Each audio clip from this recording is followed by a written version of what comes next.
Sa umaga pong ito, aking po kayong inaanyayahan na ating buksan ang ating mga Biblia sa Philippians chapter 4. Kapag binanggit ko po ito, tsak, alam na po ninyo kung alin ang ating teksto.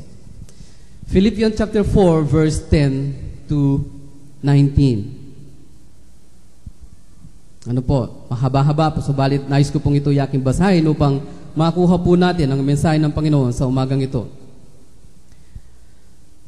Ang sabi po ni San Pablo sa mga taga-Pilipos, Philippians chapter 4 verse 10, labis kong ikinagagalak sa Panginoon ang muli ninyong pagpapadama ng pagmamalasakit sa akin.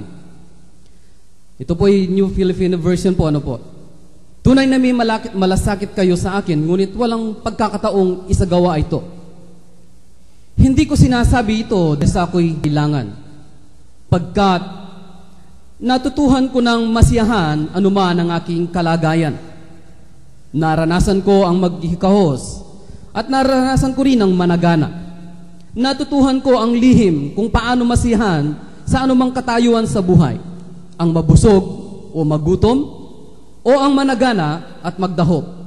Lahat ng bagay ay magagawa ko dahil kay Kristo Jesus na nagpapalakas sa akin. Gayunman, napakabuti ng ginawa ninyong pagkikiramay sa aking mga kahirapan.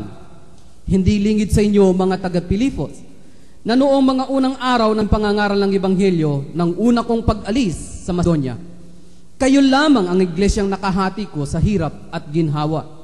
Pagkat maging noong ako'y nasa Thessalonica, kayo rin ang nagpadala sa akin ng mga tulong tuwing ako'y mangangailangan.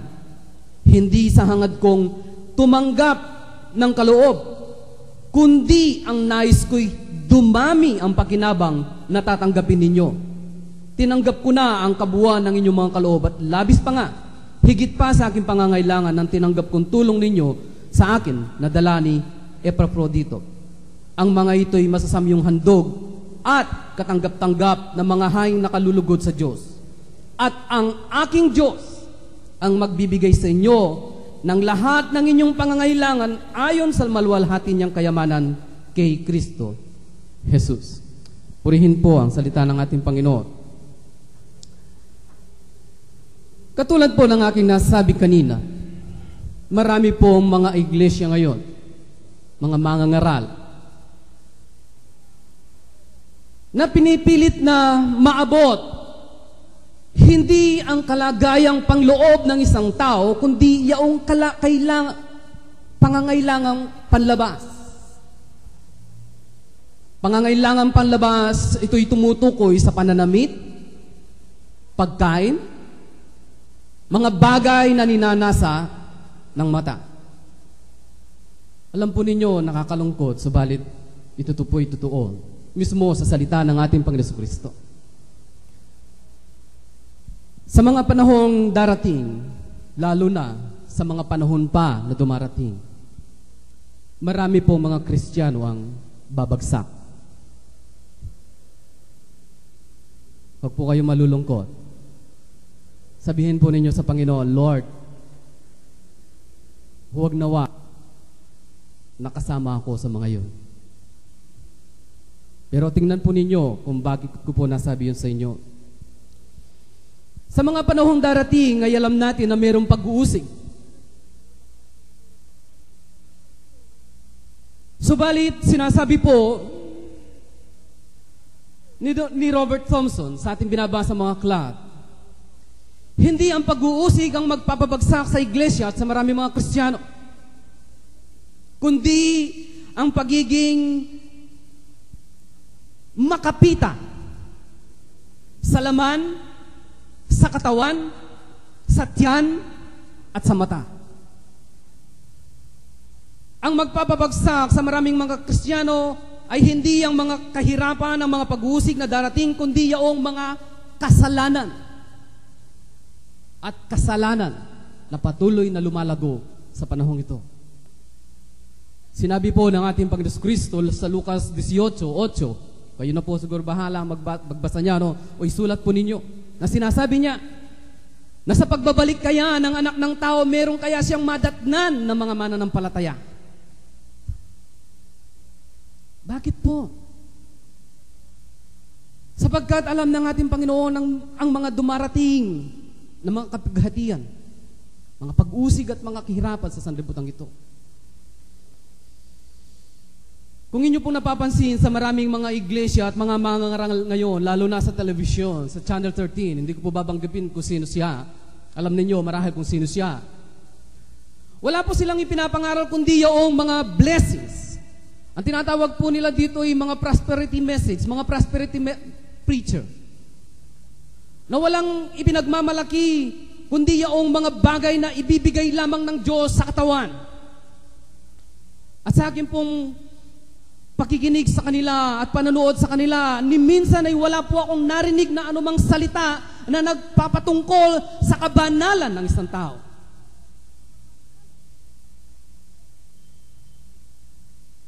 Alam po ninyo, bihasa si Satanas sa ganitong mga taktika. Ilang libong taon na ang nakakaraan, sa kauna-hunahang tao ay ginawa na po niya ang taktikang ito. Kung inyo pong napapansin at napansin.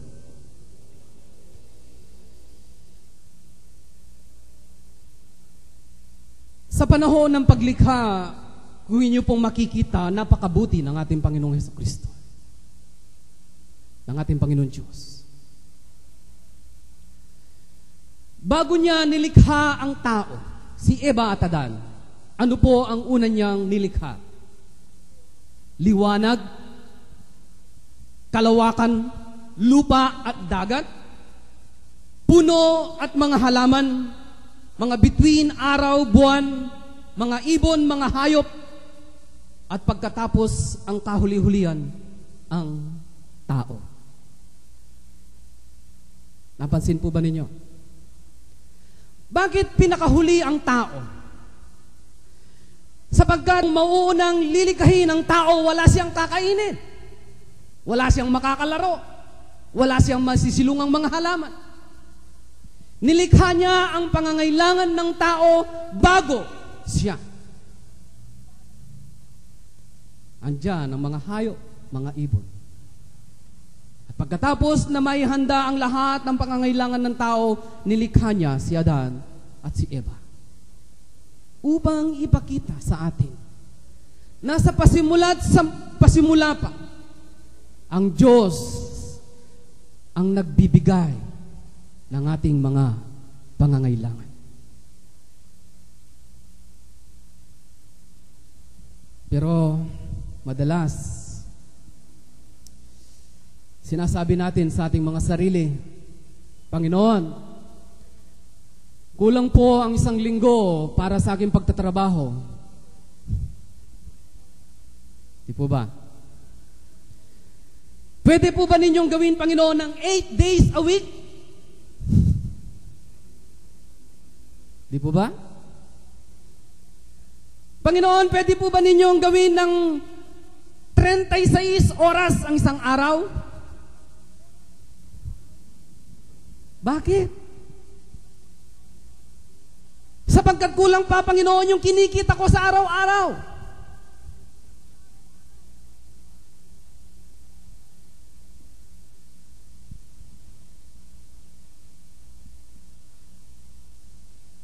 Bakit po maraming mga Kristiyano ang tumatalikod sa panahon ngayon? Lalo na po sa mga panahon pandarating. Alam po ninyo, ang ating nararanasan ngayon dito sa Angles ay mga simpleng bagay lamang ng mga kahirapan.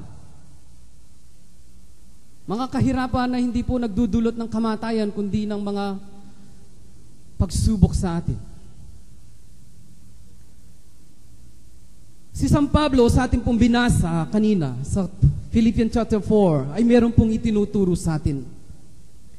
Doon sa Philippians chapter 4 verse 12 na sinasabi po niya, naranasan ko ang maghikaos at naranasan ko rin ang managana. Natutuhan ko ang lihim kung paano masiyahan sa anumang katayuan sa buhay, ang mabusog o magutom o ang managana at ang magdahop.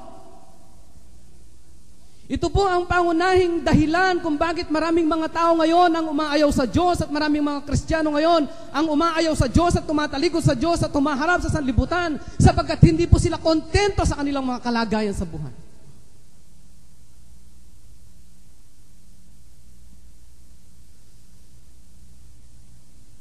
Sabi nga po ng mga matatanda, yung tao, talagang makanya-nya.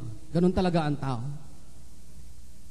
Mangangailangan siya, bigay mo ang yung isang daliri. At sasabihin niya, gusto ko 2. Bigay mo yung 5 daliri at sasabihin niya, kailangan ko ang yung kamay. At binigay mo ang yung kamay at sasabihin niya, kailangan ko ang yung kabuuan. Habang binibigyan, lalong nagnanasa. At habang lumalaki ang kinikita, lalong nagiging gahaman.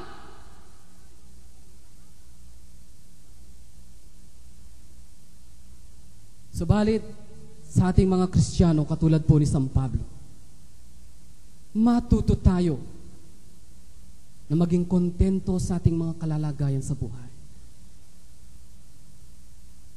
Kung mayroon, magpasalamat tayo.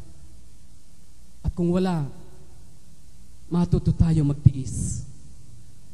Hindi naman po tayo pababayaan ng Panginoon eh. Alam po ninyo, sa aming buhay, sa aming pamilya, naranasan po namin ng Panginoon. Maginoong ako po ay nagpapastor sa Lara. Hindi po ako kumukuha ng mga ikapu doon at wala po kaming sweldo. Subalit sa ilang taon na aking paglilingkod doon ay wala po akong nakita ng anumang bagay na kakulangan sa amin. Ang nagkulang lamang po sa amin yung sasakyan. Wala na. Nakita ko po kung paano katapat ang Diyos sa aming buhay noon.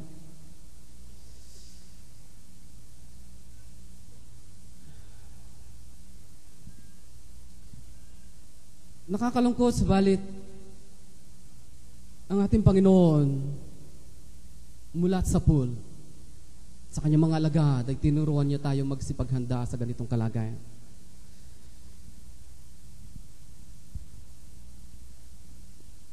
Tingnan po natin doon sa Lucas chapter 21.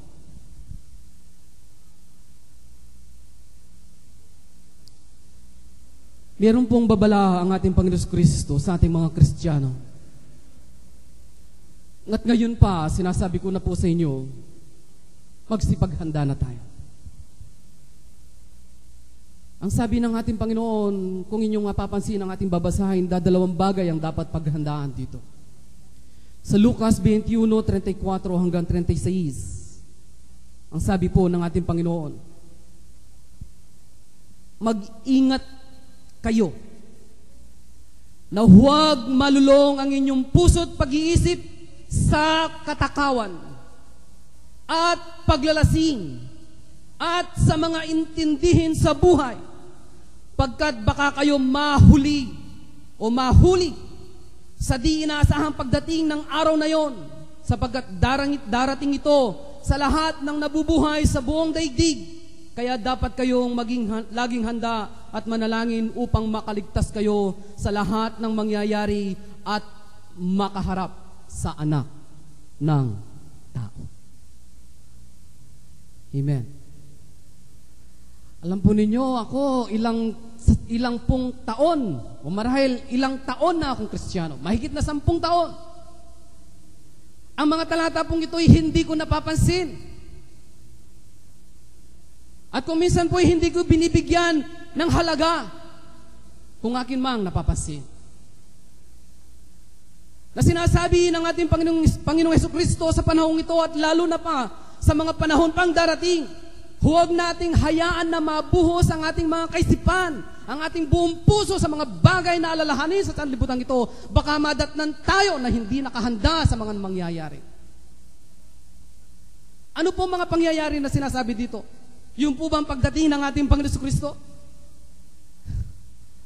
Tingnan po ninyo, meron pong kama. Hindi po ito magkasama. Magkahiwalay. Baka madatnan kayo na hindi nakahanda at makaligtas kayo sa lahat ng mga mangyayaring ito. Ang mga pangyayaring ito na sinasabi ng ating Panginoon ay yung kapagsubukan na darating sa sanlibutan ito. Na kanyang mismong sinabi, sapagkat darating ito sa lahat ng nabubuhay sa buong daigdig. Kristiyano o hindi Kristiyano, bata, matanda, darating sa ganitong kalagayan.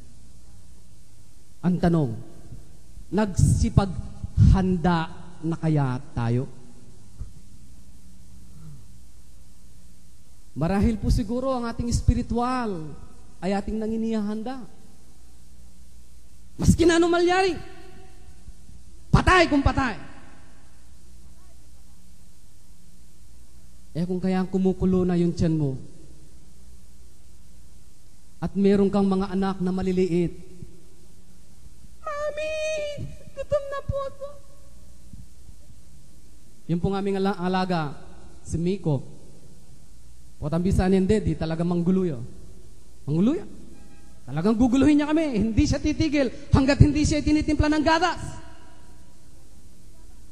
Pero meron po akong gustong-gusto sa kanya. Kahit kanin lang, talang isusubo niya. Sabi ko, makahanda niya talaga yung anak mi ngayon. At tatawa po kayo, subalit, ang attitude po namin sa aming tahanan ngayon, sa aming family, ganito na po. Inihahanda ko na po ang aming mga anak. Sa katunayan po, talagang handa-handa na kami, matagal na eh. Sanay na po kami eh. Sa bagoong, sa asin, sa talbos ng kamote, sa bacon ng mga Pilipino. Alam po ninyo kung anong bacon ng mga Pilipino? Tropic. Fish cracker. Nakakahiya. Hindi po. Sabi ko sa aking mga anak, marahil, kung hindi tayo aabot sa panahon na ito, kung mamamatay tayo o hindi, mabibilanggo tayo o papatayin, hindi ko alam. Subalit sabi ko sa kanila, kung tayo'y magtatago, itatago ng Panginoon, at least, nakaredy tayo. Spiritual. Sa katawan.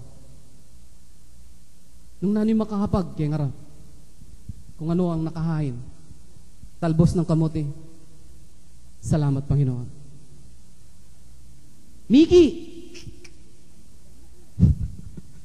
Kaya pa mga pangis-ngis ko, yung Mickey talagang, kaya po talaga burilasa, pero alam po ninyo, kinakain ko. Kumisa ng mga anak ko, sabi na, gulay na naman? Pero totoo na talaga, vegetarian po kami. Kaya lang po kumisan talaga sawa na sila sa gulay. Kaya kumisan kumakain po kami ng manok, ng madalang po ang baboy, sapagkat ayaw ko po masyado ng baboy. Sabi ko sa kanila, mabuti na yung mga ganitong bagay na tayo'y natututo sa mga bagay na nangyayari sa atin. Nagiging kontento kung ano man nating kalalagayan. Sabi ko sa kanila, kung sakali man sabi ko, hindi pa darating ang Panginoon at hindi pa mangyayari ang lahat ng ito, kapag ka tayo'y umasenso o tumudlad na sa buhay at nakita ninyo nakahabag sa inyong harapan ang mga masasarap ng pagkain, i-appreciate ninyo ang lahat ng yan. Why? Sapagkat natutuhan ninyo kung paano ang magdahok, magkulang. At kung panahon ng sagana, kayo'y magpapasalamat at magpupuri sa Panginoon. Yun po ang ipinapakita sa atin ng Panginoon Kristo. Turuan po natin ang ating mga anak na maging kontento anuman ang kanilang kalalagayan sa buhay. Sa kanilang pananamit. Sa kanilang mga material na mga bagay. Nakakahiyaman po, subalit marami pa rin mga Kristiyano ang ugali naglalakad ng hubad. Bakit po? Ang suot niyang sapatos, hiram. Ang suot niyang pantalon, hiram. Ang kanyang polo, hiram. Kulang na lang ang mukha niya, hiram. Kaya pagka siya naglalakad, ang sasabihin niya, yung polo sa kuya niya, yung pantalon sa kapatid niya, yung sapatos sa tatay niya, wala siyang damit. Di po ba? Why? Sapagkat hindi po tayo kontento sa buhay natin eh. Sabi nga po ng isang pastor ng aral minsan sa radyo, narinig ko alam niyo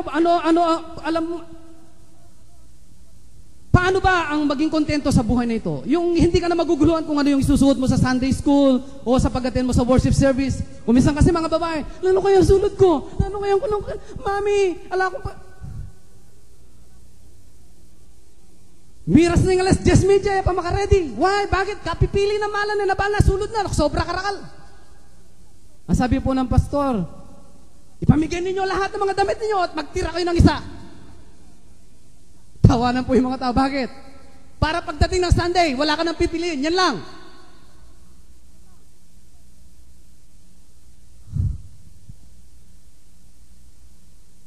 Mga bagay po na ito na humahadlang sa ating pagsamba. Dahil sa pagiging materialismo. Masyadong aware sa ating panglabas. Hindi po natin sinasaliksik ang ating mga puso sa pagpunta sa iglesia bago humarap sa ating Panginoon.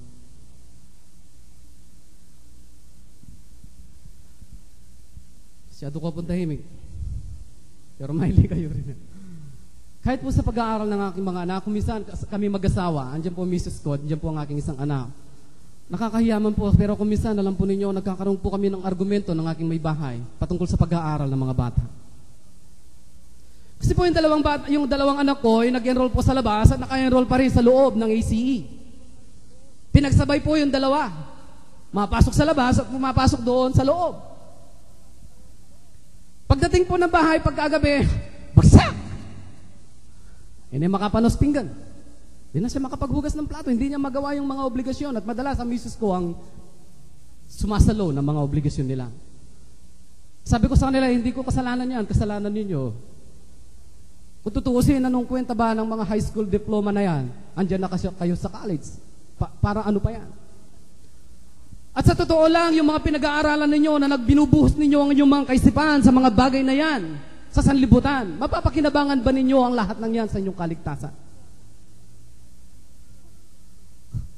Computer. O, ninong serve mo? Yung Antichrist. Sabi ko sa kanila, hindi masama ang pag-aaral, subalit huwag ninyong ibuhos masyado ang inyong mga puso't kaisipan sa mga bagay na yan, sapagkat yan ay mga pansantala. Higit ninyong bigyan ng kahalagaan ang inyong mga kaluluwa, ang inyong kaligtasan, ang inyong mga ugali.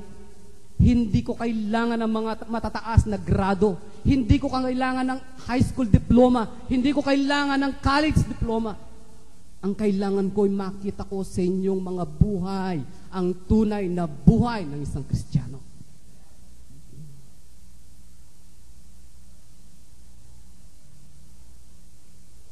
Puta ka tsuka kayong bundok, bakit agam may ring computer? Limit.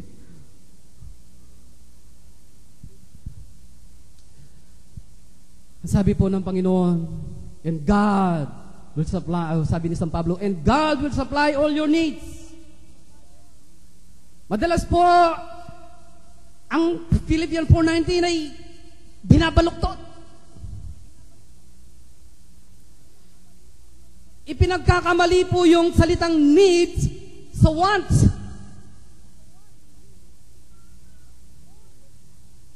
Lord, kailangan ko po ito.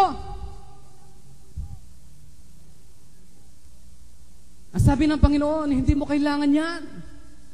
Lord, wag ipag-argumento ka pa. Bless me, Lord. Bless me, Lord. Yun po palagi nating naririnig sa mga ipinapangaral ngayon sa maraming mga iglesia. Blessings, blessings, blessings. Bless me, Lord. Bless me, Lord. Pero ang sinasabi po ng salita ng Diyos, seek ye first the kingdom of God and His righteousness, and all these things shall be added unto you. Seek ye first the kingdom of God.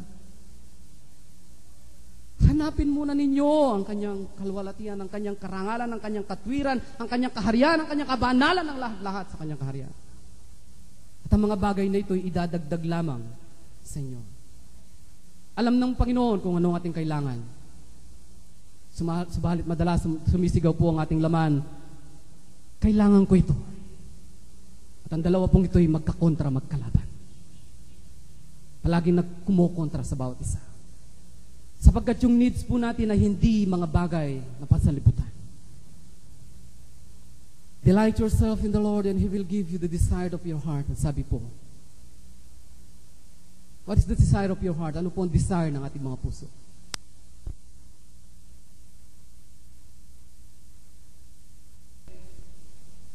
Pagkain, sapatos, ano?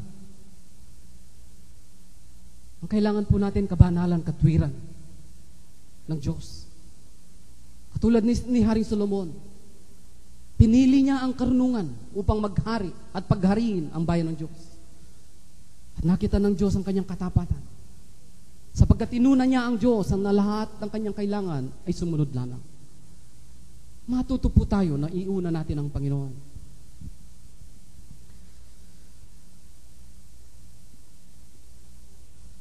At madalas po, minsan, humihingi tayo sa Panginoon. Palagi tayong binibigyan, subalit, hindi naman po tayo marunong magbigay sa Kanya. Sabi ko po ng aking mga nagtatrabaho, nandito po yung dalawa. Mga turanta na naman kanyang bukasar. Hindi po. Para sa ating lahat ito, maging sa akin. Ang lahat ng pagpapala, lahat ng mga pangangailangan ay binigay ng Panginoon. Maging kay Adan at Eva, sa kanilang pasimula ay binigay lahat ng pangangailangan, subalit kaisa-isang tao ang nagbigay papuri sa Diyos. Si Abel. Ano po ang kumakatawan kay Abel? Ang paghahandog, pagkakalob sa Diyos, ang pagbibigay ng ikapo sa templo ng Diyos. Hindi ko po kayo iiwanan na hindi ko po babasahin ng ganitong mga pananalita ng Panginoon sa Malakias 3. Kahit po ayaw ni Pastor.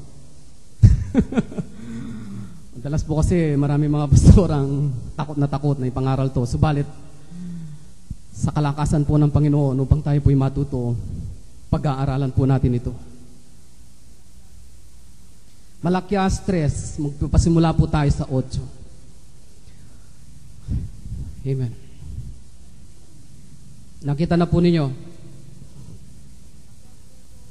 Malakias 3:8. Ang Diyos ba'y dapat pagnakawan ng tao? Gayon man pinagnanakawan ninyo ako. Ngunit itinatanong ninyo, paano ka namin ninanakawan? Sa mga ikapo at mga handog. Kayo ay nasa ilalim ng isang sumpa, ang buong bansa, pagkat ninanakawan ninyo ko. Dalhin ninyo sa kamalig. Ano po? Dalhin ninyo sa kamalig ang buong ikapo para may pagkain sa aking bahay. Subukin ninyo ko sa bagay na ito, sabi ng Panginoon, na makapangyarihan sa lahat. At tignan ninyo kung di ko buksan ang mga bintana ng langit at ibuhos sa inyo ang masaganang pagpapala na wala kayong sapat na silid na paglagyan. Akala po kasi ng iba, ang pagbibigay ng ikapo, yung po'y pagbibigay. Sa King James po, sa Ingles, hindi po yon sinasabing pagbibigay, kundi pagbabayad. Pay your tithes.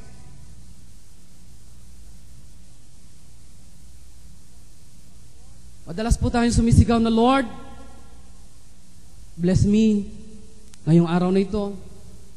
In Jesus' name, Amen. Sabi po ng aking anak, ng aming alaga, pagkasi nagpipray ganon, Lord, Jesus, thank you. Nung nanuman po yung binigay sa kanya, pagkatapos, Amen. Ganun lang. Madalas tayo po yung nagpapasalamat sa mga bagay na ibinibigay ng Panginoon. Naririnig kaya natin ng Diyos na nagpapasalamat naman kaya sa atin? Ano po? Kahit hindi po siya dapat magpasalamat. Mamaya po makikita ninyo kung bakit. Kahit hindi man siya dapat magpasalamat. Naririnig kaya natin siyang, thank you, son. Sa binigay mo, sa pinagkaloob mo. Give, and it shall be given unto you. Matuto kayo magbigay upang kayo'y bigyan. At madalas po, umaapaw pa. Siksik, liglig, manyalapapo, kareluna na. Ano po? Ang sekreto po ng ganoon na buhay, kung gusto natin ang Panginoon, ay patuloy na magbigay ng ating pangangailangan sa araw-araw, matuto rin po tayong magbigay sa Kanya. At sinasabi po dito, upang magkaroon ng mga pagkain sa aking templo, sa aking iglesia. Nakakahiya po, merong isang pastor dito sa Balibago. Mag-part-time niya pong obra. Ma'am Sally, ang China cabinet. Nagbebenta po siya ng China cabinet. Ang tanong po sa kanya ng isang pastor ba't ka pa nagbebenta ng mga China cabinet? Di ba pastor ka? Oo. Anong ginagawa ng kongregasyon mo? Ang sabi niya, Pasko, naubos na lang yung laway ko patungkol sa ikapo at sa pagkakaloob. Yung mga tao ayaw pa rin magbigay. Kaya ito, nagpa-part-time job ako, nagpa-part-time ako magbenta ng mga China cabinet para may maitustos sa aking pamilya. Ang sabi po ng pastor, gilitin mo leg ng yung kongregasyon. Hindi man po dapat na lumabas yun sa bibig ng isang pastor. Why? Kahit po yung baka o yung kalabaw, damulag, na nag-aararo sa bukid, kumakain ng kanyang pinagtrabahuhan. Bulungakbu, pigapasan pali. Yung pong mga pastor na naglilingkod sa Diyos lalo na at wala pong trabaho. Ang sabi po ng Panginoon, ibigay ninyo ng buong buo ang inyong ikapo upang magkaroon ng mga pagkain sa loob ng aking templo. Makalunos lang po rin, pastor, na akakita mong ganito. Pasalamat po ako nung ako'y nasa Lara. Hindi ako nagpalimos at hindi ako nag-part-time na nagbebenta, buy and sell. Pero ganun pa man, nagpupuri pa rin ako sa Panginoon sapagkat hindi po siya nagkulang sa amin. At lalo na po sa mga pastor ngayon, takot na takot magpastor. Ako, ganun din po ang ugali ko noon. Umayaw po ako sa ministry hindi po dahil doon sa kakulangan ng financial. No. Dahil po sa kakulangan ng mga bagay na pangangailangan. No. No. Gusto ko po talaga makita kung saan ako at kung ano ako sa Panginoon. Ang lahat ng pangangailangan ng kanyang ipagkakaloob, matuto lamang po tayo maglingkod sa kanya ng totohanan, ng totohanan. Maging pastor, maging Kristiyano, maging deacons, ano man siya. Huwag po tayong maging sakim. Sabi po ng Proverbs, siya na nakatikom ang kamay sa kawang gawa ay lalong magkukulang. Subalit siya na bukas palad ay lalong mananagana. Papansin niyo po, Karimbiyeyo, kung kuntoro, kung kailan ninyo itinatago yung mga ikapo ninyo at ang mga nararapat na ibigay sa gawain, kung kailan ninyo itinatago at ginagastos sa inyong mga sarili, lalo kayong kinukulang. Why? Katulad to ng isang binhi, na kapag ang isang takal ng binhi ay yung binayo at kinain, wala ka nang itatanim na binhi. Subalit kung yung binhing yun ay yung isinabog, tiniis mo ang yung tiyan, pagtubo ng binhing yun, higit pa dun sa yung sinabog ang babalik sa iyo. Kung farmers kayo po, alam niyo kung anong ibig sabihin nito. Sabi nga po ng isang bata, kwento po ito ng aking anak.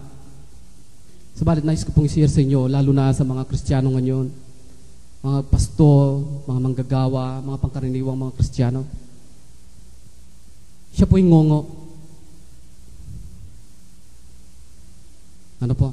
Siya yung ngongo. Nais niya maglingkod sa Panginoon, subalit meron po siyang kapintasan, siya po yung ngongo.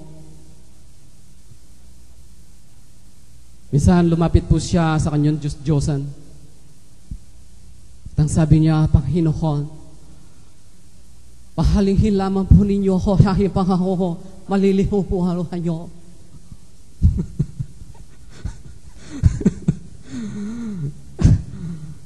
Sa matuwid na salita Panginoon, sabi niya sa kanyang Diyos-Diyosan, pagilingin lamang po ninyo ako sa aking pagtangungo, maglilingkod ako sa inyo. Ang sabi po ng namamahala ng kanilang clergy doon sa templo, magsyam na Biyernes ka araw-araw at ikaw ay manalangin sa harap ng ating Diyos-Diyosan na yan. at ikaw ay gagaling. Inubos po niya yung 9 na Biyernes. At sa kauli-hulihan, siya po'y tumapad doon sa kanyang gintong Diyos-Diyosan na nagkataon yung caretaker ay nandun sa likod. At ang sabi po niya, Panginoon, panghang na Biyernes na po na to. Hindi pa po, halay mo aking pangungo. Hindi pa rin naalis ang aking pagkangungo, Panginoon. Pang 9 na Biyernes na ito. Sabi mo, Panginoon, pangahalingin mo ako. Narinig po siya ng caretaker ko sa likod. Kaya pala, 9 na Biyernes na siya dito pabalik-balik. Yung pala yung dinadalangin niya. Maloko nga. Alam po niyo, sumagot yung Diyos-Diyosan eh. Sabi nung caretaker eh, hala? Wahamahala. Ako ang iyong Panginoon. Hong-honin ako. Huwag kang mag-alala, sabi niya. Ngungo din ako ang Panginoon mo. Sabi po ng ngungo, hay, hong-honin pala ko. Huwag na lang. Ngungo din pala ang Diyos ko. Huwag na lang. Hindi na ako maglilingkod. Ano po ang aral doon? Kung wala bang kagalingan ng ating mga karamdaman, wala na bang paglilingkod sa Diyos? Kung hindi ba pagagalingin yung cancer, yung sakit sa utak, yung lahat ng mga karamdaman nararamdaman mo sa iyong sarili, wala na bang paglilingkod? Kung palagi ka bang kinukulang ng yung pagkain, ng yung pangangailangan sa araw-araw, wala na bang paglilingkod? Kung wala bang magsasupply ng yung pagkain sa araw-araw, wala na bang paglilingkod? Nung wala kang sakin, nakamunta ka rin kimbundok para puntalan mo rin tribo.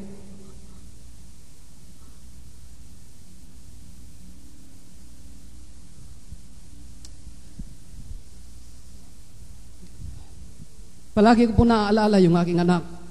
Yung aming alaga, nasabi ko sa inyong anak sapagkat tinunurin ko na po siyang anak, si Miko. Dalhin mo po ang batang ito sa ibang bahay, kahit doon sa kanyang mismong tita, na maraming pagkain doon sa cabinet. Turo siya ng turo. Turo siya lahat. Kagabi po, peach yung tinuro niya. Isang lata ng peach. Pakainin siya ng marami doon, ibigay lahat ng pagkain doon, pero alam po ninyo, pagkaubos ng pagkain, ang sasabihin niya, Mami, Daddy, Beng, Ne, An, mulita na. Mag-aaya at mag-aaya po siya na uuwi sa bahay. Yung pong isang Kristiyano na aking nabasa, Panginoon, kailangan ko po itong bagay na ito ngayon, kailangan ko. Sinabi mo, Panginoon, na ako po'y maghihiga po, bibigay mo pangangailangan ko. Sinabi mo, nung ako'y magkakalob, bibigay mo pangangailangan ko. Kung ako'y maglilingkod sa iyo, ibibigay mo pangangailangan ko. Ito, Panginoon, simpleng bagay lang. Panginoon, hanggang ngayon, wala pa rin kasagutan. Nagdaan ng mga araw, walang sagot ang Panginoon sa kanya. Sabi niya, walang kwenta ang maglingkod sa Diyos. Yun po sinabi doon sa Malakay 3:14. Sinabi niyo walang kabuluhan ang paglilingkod sa Diyos. Ano ba ang napakinabang namin sa pagsunod sa kanyang mga utos at sa paglakad naming tila mga nananaghoy sa harapan ng Panginoon na makapangyarihan sa lahat? Sabi nung taong iyon, sa tinagal-tagal kong Kristiyanong ito, ngayon lang ako humiling talaga sa Panginoon ng ganito na umiyak, subalit hindi niya ibinigay, walang kwenta ang paglilingkod sa Diyos. Habang siya po'y naglalangkad, nakatagpo po siya ng isang bata. Sumisigaw ang bata, tumiiyak. Sabi niya, Mami, Daddy, where are you? Nasaan ka, Dad? Dad! Nawawala po yung bata at nakita nung lalaki, nung Kristiyano. Sabi niya, ba't ka umiiyak? Ang daddy ko nawala. Ang daddy ko nawala. Siya nawala. Ang daddy ko nawawala. O sige, tahanap. Tahanap. Sige, hanapin natin ang daddy mo. Sige, haba sila hat ng hat. Daddy, daddy, sabi po ng bata. Oh, tigil ka muna, tigil.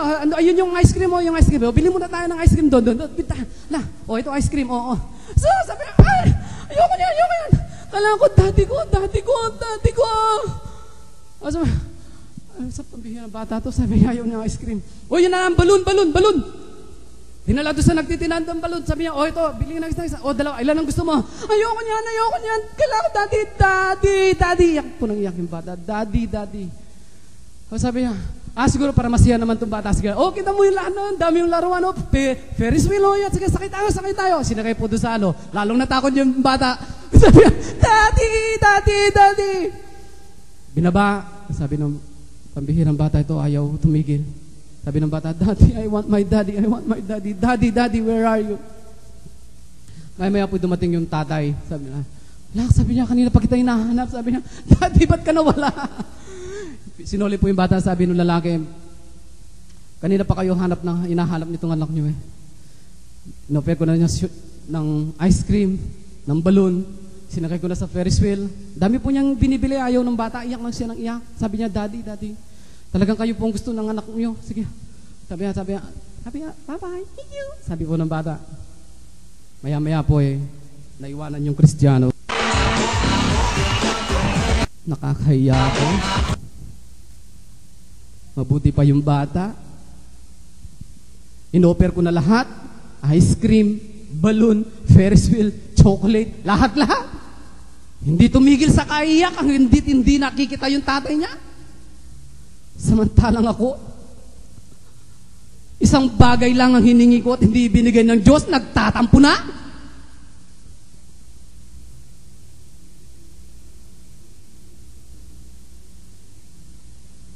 Sino po kaya sa atin ang ganun? Marahil, lahat tayo. Huwag nawa. Masigit ang Diyos kaysa sa buhay. Masigit ang Diyos kaysa sa mga pangangailangan sa buhay. Unahin po natin siya. Alam po ninyo, hindi tayo mabibigo sa Kanya. Marami pong mga kasaysayan sa Biblia ang ating mapapatunayan na ang Diyos ay talagang kumakalinga sa Kanyang mga anak. Hindi ko na po bubuksan, subalit basahin po ninyo ang 1 King chapter 17, verse 7 to 16 sa inyong mga tahanan. Kung paano si Elijah ay sinaplayan ng Panginoon sa pamamagitan ng isang balong babae. Kung makikita po ninyo sa kasaysayang yon, kung umayaw yung babae, na ibigay yung kahuli-huli ang pagkain para sa kanilang pamilya, alam po ninyo, hindi sila makakatawid sa buong panahon ng tagutom. Nais lamang po ng Diyos isang butit ng pananampalataya sa atin na ating itatanim sa lupa ng ating mga puso. Pagkatapos yun ay lalago, magbubunga. Tayo rin po ang makikinabang at ang ibang mga tao. Subalit kung kinakain po natin ang binhi, huwag na po nating asahan masyado ang Philippians 4:19. Ano po? Huwag na po nating masyadong asahan. Marahil sinasabi mo, ako na lang ang magtatrabaho para sa aking sarili. Hindi ko na kailangan ng Diyos. Huwag nawa na ipahintulot ng Diyos na bukas ay magkasakit tayo at hindi na makapagtrabaho at wala na tayong magipagmamalaki sa harapan ng Diyos. Masumpa ang taong nagtitiwala sa laman. Yan po sinasabi ni Jeremiah. Hindi po tayo nagtitiwala sa laman. Nagtitiwala po tayo sa ating Panginoong Jesucristo. Hindi lamang po sa mga ikapo tayo kinukulang. Madalas ninanakawan po natin ang ating Panginoon. Malapit na po ang magtapos. Kung po kayo mag-alala. Sabi ko kanina, 1 oras ako mahigit mangangaral. Pero sabi ko, tinignan ko yung oras, 11:30 pa lang po. Ay, salamat. Hindi lamang po ikapo ang ating ninanakaw sa Panginoon, kundi yung araw niya.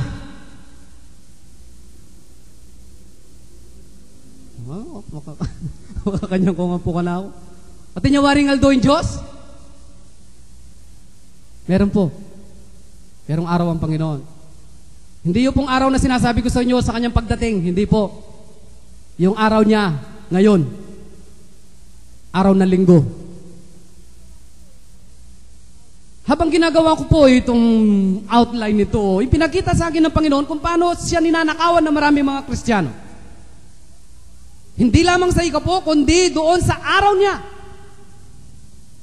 Kung inyo po napapansin, nang muling mabuhay ang ating Panginoon Kristo, anong araw? Pastor, di ba linggo? Linggo. At magpasimula noong panahon na yon, nagkakatipon ang mga Kristiyano noong panahon na yon, linggo. Di ba, Pastor? The day of the Lord. Linggo. Bakit po nalipat yung pagsamba natin sa Panginoon o pamamahinga natin sa Diyos ng araw na linggo? Sa kaugalian po ng mga Hudyo, Sabado ang pamamahinga. The Sabbath day. Kasi po marami sa atin, lalo na po yung mga matatanda at may edad na sa atin na katulad ko, ang alam natin, ang unang araw ng linggo, Lunes. Anyapin, marami sa mga negosyante ayaw magbayad ng mga utang, Lunes. Sapagat ang alam nila, yung unang araw ng Sanlinggo, Lunes. Hindi po, pangalang araw po yun. For your information, ano po? Yung Lunes, ang pangalawang araw ng isang linggo. Yung linggo, ang unang araw ng isang linggo. Nabuhay ang ating Panginoon Kristo sa unang araw ng linggo. Why? Sapagkat gusto niyang pabanalin, palaganapin ang buhay sa buong isang linggo. Database has been updated. Nais niya na siya'y sambahin natin at tayo makisalo sa Kanya, na tayo makisama sa Kanya sa unang araw pa lang ng isang linggo. Kaya po tayo nandito tuwing linggo. Ngayon po ay Sunday. Hindi po U-O-S-O-N-D-A-Y.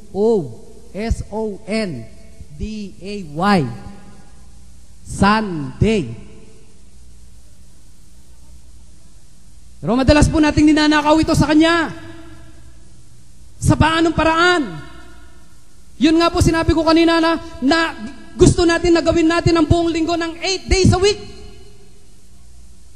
Na para bagang kulang ang isang linggo sa ating paggawa para sa ating pangangailangan. Na para bagang kulang ang 24 na oras sa lahat ng ating pangangailangan. Sinusubok natin ang Diyos sa lahat ng mga ito. Kahuli-hulihan po, na-illustrasyon na nabibigay ko sa inyo. Meron pong isang pauper sa London noong. Pauper, ang ibig po sabihin nito ay pulubi. Siya po'y nangihingi ng limos sa bawat dumadaan ng mga tao. Meron pong isang dumaan na matanda at meron po siyang hawak-hawak ng mga barya sa kanyang kamay. 7 pounds. Siguro marahil. 7 pounds. 7 piso kung sasatin. Nilalaro po ito ng matanda sa kanyang kamay.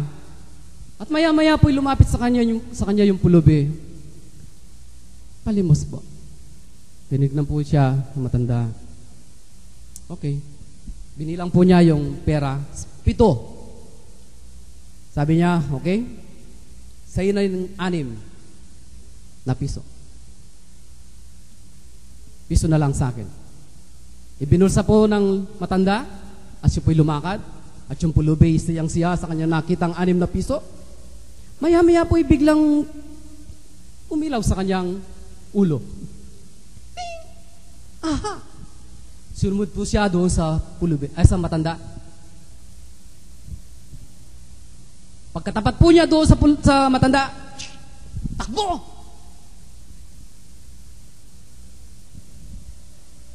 Dinukot po niya yung piso sa bulsa ng matanda na nagbigay sa kanya ng 6 na piso.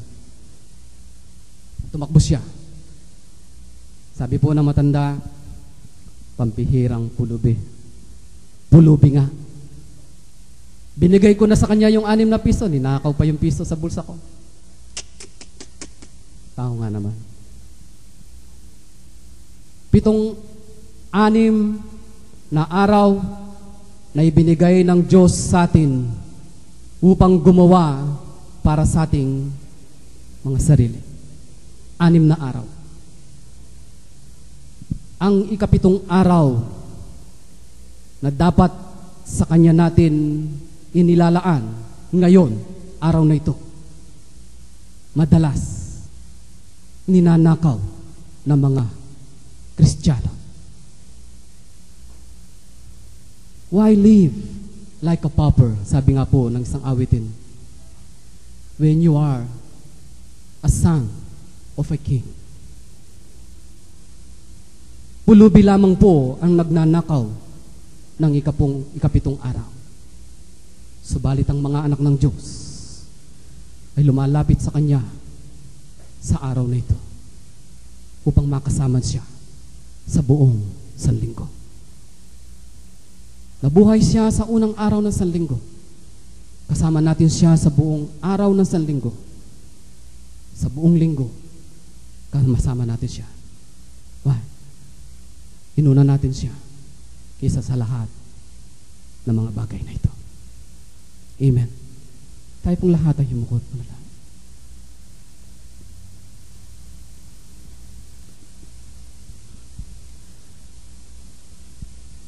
Panginoon, nakarating po yung nais sa iyong mga anak sa araw na ito. Kung meron, Panginoon, na kasama namin nandito na ginagawa ang mga bagay na ito, subalit sila'y wala. Panginoon, giyagisin mo po ang kanilang mga puso. Bigyan mo po sila ng konviksyon na ibigay nila ang unang araw na ito para sa iyo. Nang sa gayon, Panginoon, sa buong araw ng sanlinggo, Panginoon, mayroon kaming sandata. Mayroon kaming kalakasan, Panginoon, na harapin ang buong sanlinggong ito para sa iyo. Hindi lamang, Panginoon, sa araw na ito, kami, Panginoon, ay nakikitungo sa iyo at nakikisalamuha sa iyo at nakikikommune, Panginoon, sa iyo, kundi sa araw-araw ng aming mga buhay. Na dapat namin, Panginoon, ay bigay sa iyo ang aming mga buhay ng buong-buo. Na huwag kaming maging katulad, Panginoon, ng pulubing yon na ibinigay na ang sapat para sa Kanya, ninanakaw pa, Panginoon, ang para sa iyo. O dakilang Ama, maaari nasaktan kami. Maaari, Panginoon, nasugatan ng aming mga puso. Subalit alam namin, Panginoon, ang kalayaang ito naming ginaganap sa tuwing araw na linggo ay matatapos. Sa araw na iyon, Panginoon, na ipagbabawal ang ganitong mga gawain, naway samantalahin namin, Panginoon, ang pagkakataon na habang ito'y malaya, na kami, Panginoon, ay makakain, mabusog, mawala ang uhaw, Panginoon, sa sanlibutan ito. Na kami, Panginoon Diyos, ay matuto, Panginoon, tumayo sa iyo, manindigan sa iyo sa lahat ng araw ng aming mga buhay. Upang dumating man, Panginoon, ang araw na iyon na tinutukoy ng aming Panginoon Kristo, kami nakahanda. Kami po, Panginoon, ay mayroong kalakasan at mayroong kaming kaalaman. Salamat po, dakilang Diyos, sa pagkakataong ito, sa araw na ito na iyong ibinigay. At tunay nga, Panginoon, sinasabi ni San Pablo sa Filipos 4:19. At ipagkakaloob ng Panginoon, ng aking Diyos, ang lahat ng inyong pangangailangan ayon sa maluwalhati niyang kayamanan kay Kristo Jesus. At ngayon nga, ang lahat ng karangalan, kaluwalhatian ay sa Diyos Ama namin ibinibigay. Sa pangalan po ng aming Panginoon Kristo. Amen and amen.